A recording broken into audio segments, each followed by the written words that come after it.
একজন আমাকে খুব কড়া ভাষায় বলছিলেন একদিন যে আপনি প্রথম ব্যক্তি মনে হয় বলেছেন ঢাকা হচ্ছে দ্য সিটি অফ আখিরুজ জামান। আপনি চোখে দেখেন না ঢাকা শহরে এত এত মসজিদ আছে? বললাম যে এইটা আপনার চেয়ে আগে আমি দেখছি ঢাকা শহরে এতগুলো মসজিদ আছে।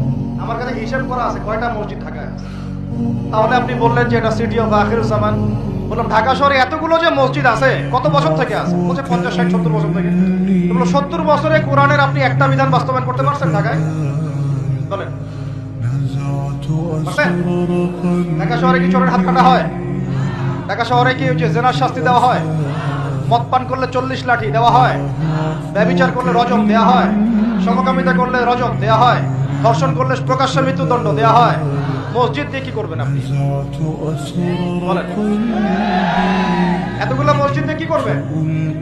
মসজিদে আমরা নামাজ পড়ি, ব্যক্তিগত ইবাদত।